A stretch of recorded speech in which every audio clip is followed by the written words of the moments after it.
All right, here with Deep Creek head football coach Andre Twine. One of his standout players for the Hornets here in Chesapeake makes his college call. That is Gabe Fuster, the linebacker, going to Liberty to play his college football. Yet other finalists, including the likes of FAU and UMass and Virginia Tech. First off, Coach Twine, you've been building this program third in a row. You guys have been surprising folks, and Gabe's been a key part of that on defense. Coming back to Deep Creek where he started originally, he was at Bishop for a couple of years there, but certainly a guy that makes your defense go. Gabe's again, leading on our defense, plays hard. Been knowing the kid since 6th grade, so I understand the intangible he has. He's a hard worker, a great guy in the building.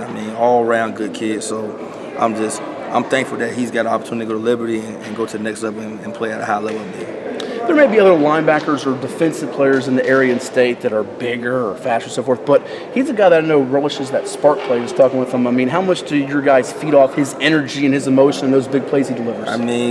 He was a hard worker in practice, and he's a very coachable player, so he puts himself in a position to be successful, though. What Coach Howard got him as linebacker and he was a coordinator, he just puts him in a position to be successful, and he makes plays on the field. For the next level, how do you see his skill set translating? He had a lot of different places we're looking at him. You see him a guy that's going to just gradually evolve at Liberty? He'll evolve. It takes time for a kid to come in and get to the next level, get just to the speed. But again, with his work ethic and his way of being coached up, he have no problem moving to the next level. When you got here to Deep Creek, the program, which has been great for many years in the 90s, 2000, think about what David Cox did here, there had been some struggles. How much now, when you're in year 3, I think it is at the helm, where you kind of lean on guys, you don't say as much with, you got Gabe, you got Antoine Flores, some of these seniors that have helped turn things around for you?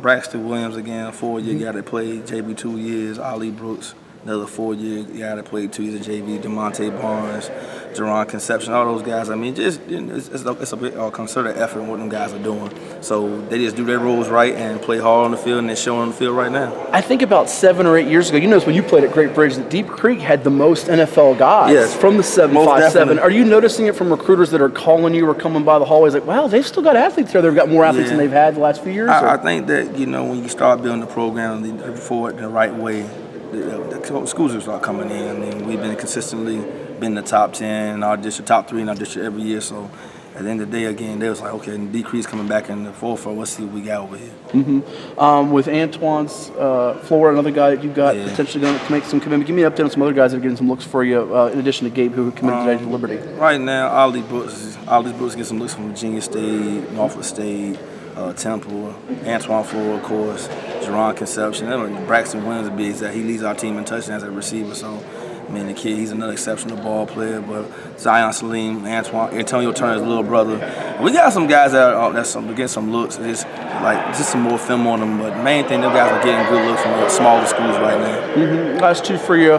What's kind of been the message here for your kids here as they see Gabe today make his announcement? There's some underclassmen in this program that want to be on this stage one day in a few years too. Just understand you got to take care of 2 things, how you act and your grades. Grades is the most important key to everything. I think a lot of times it's not a big emphasis put on it because it's not really shown, but at the end of the day, grades are the key to everything. Gabe has coached over 3.0, so he put himself in a position to get those scholarships.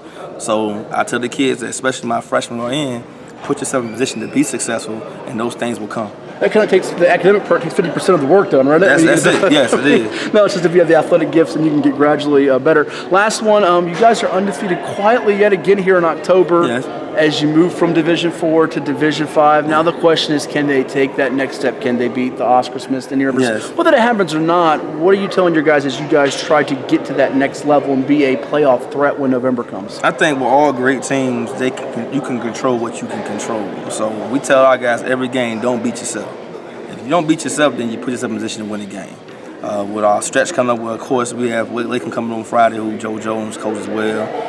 Western Mary's on a 2-game winning streak right now. So, we got a stretch of that 4 strengths with Indian River, Oscar Smith, Kings Fork, and Nazareth River. Was like, hey, but we accept the challenge, and we're going to go take it 1 game at a time. We can't look ahead. We can't look back. We just got to keep on going forward. But we feel like we have the guys that can do well and take it 1 game at a time, and that's it. Watch out for the Hornets. They'll sting you. Thank you so much, Coach. We'll see you soon. Thank you, sir.